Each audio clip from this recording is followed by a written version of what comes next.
It was December 1944, deep in the thick jungles of Lubang Island in the Philippines.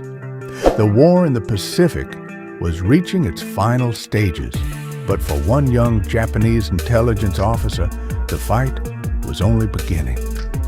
His name was Hiroo Onoda, and the orders he received that day would shape the next 3 decades of his life.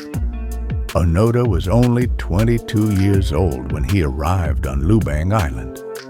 He had been trained as an intelligence officer in the Japanese Army, or specifically in guerrilla warfare and survival tactics. Unlike many soldiers, his training emphasized strategy, deception, and patience rather than reckless sacrifice. His commanders gave him very clear instructions before he left Japan. He was told something that would echo in his mind for the rest of his life.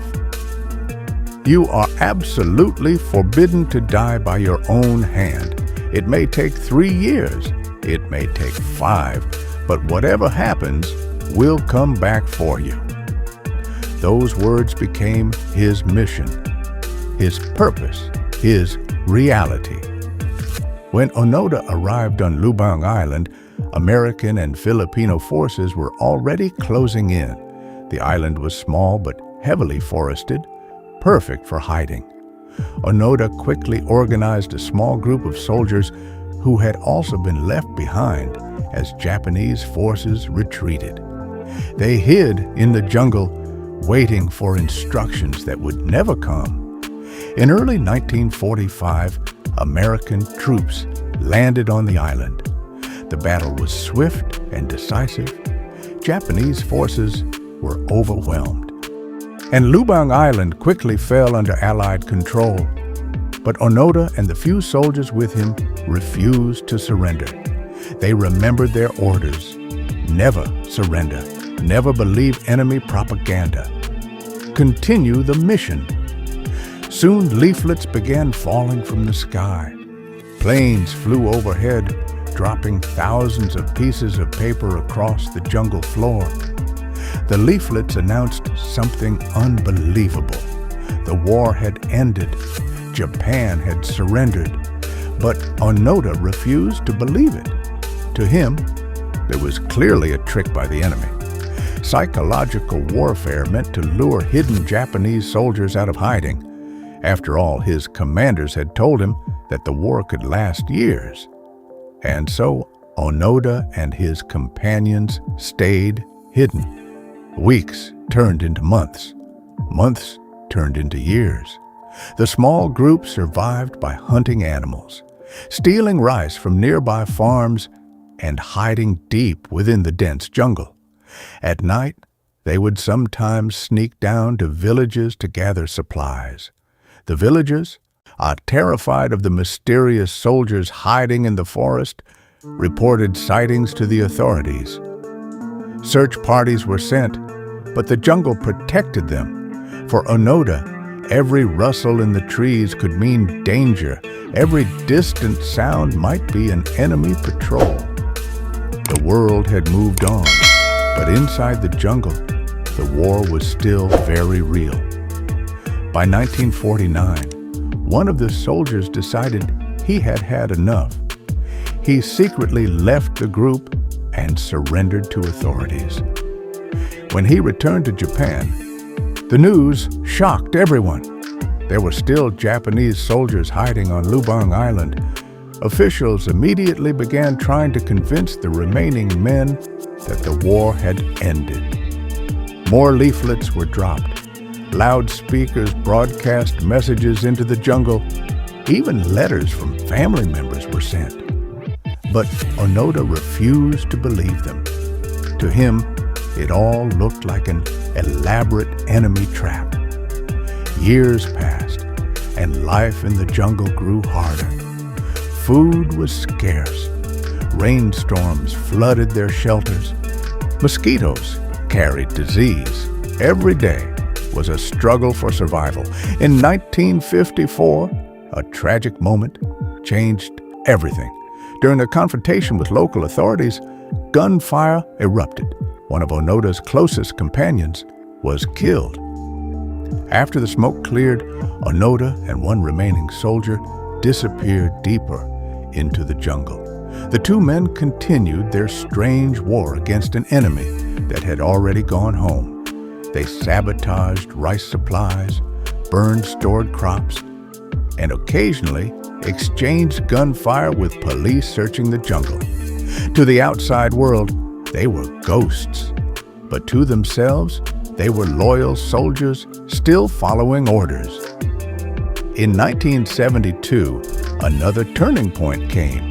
The last companion fighting beside Onoda was killed in a shootout with Filipino police.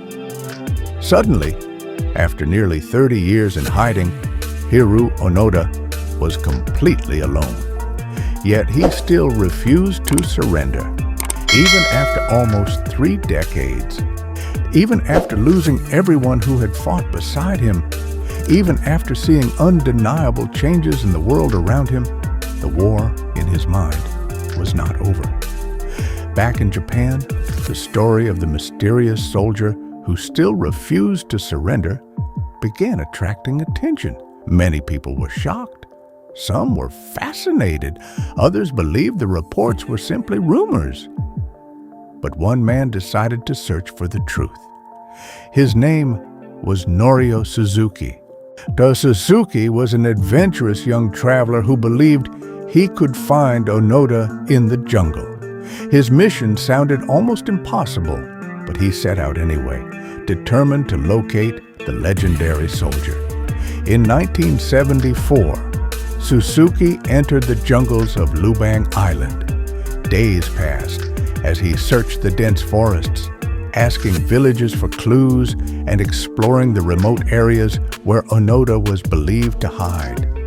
Then, something incredible happened. Suzuki actually found him. Standing in the jungle was a thin, hair-weathered man, wearing a tattered Japanese military uniform that had somehow survived decades of rain and sun. His rifle was still in working condition. His sword was still at his side. This was Hiroo Onoda. Suzuki tried to explain that the war had ended long ago, that Japan had rebuilt, that the world had moved forward. But Onoda refused to believe him. There was only one person whose orders he would accept, his commanding officer. Back in Japan, Suzuki reported the incredible discovery. The Japanese government quickly located Onoda's former commanding officer, a man named Yoshimi Taniguchi. Taniguchi had long since left the military and was now working as a bookseller. But he agreed to travel to Lubang Island to deliver the final order. When Taniguchi arrived in 1974, he met Onoda in the jungle. For the first time in nearly 30 years, Onoda stood before his superior officer. Taniguchi read the official command. "The war is over. You are relieved from duty." Those words finally broke the spell. After 29 years of hiding, Hiroo Onoda finally surrendered. He handed over his rifle, which still worked perfectly. He also surrendered hundreds of rounds of ammunition, several hand grenades, and the sword he had carried for decades. The world was stunned. For nearly 30 years, this man had continued fighting a war that ended in 1945. Yet despite everything, Onoda believed he had simply followed his orders as a loyal soldier. When he returned to Japan, crowds gathered to see him. Some praised his loyalty and discipline. Others questioned the tragedy of the years he had lost. His story sparked debates around the world. Was he a symbol of loyalty or a victim of blind obedience? Either way, Hiroo Onoda had lived through one of the most extraordinary survival stories in modern history. He had spent nearly 3 decades alone in the jungle, believing the war was still raging.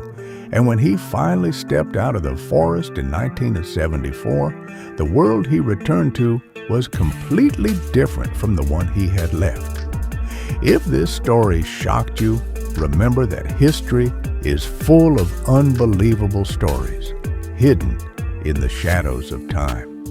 And sometimes, the most incredible stories are the ones that actually happened. If you want to uncover more forgotten stories buried deep in history, make sure you like the video, subscribe to the channel, and follow along as we continue revealing the mysteries of the past. Because history still has many secrets waiting to be discovered.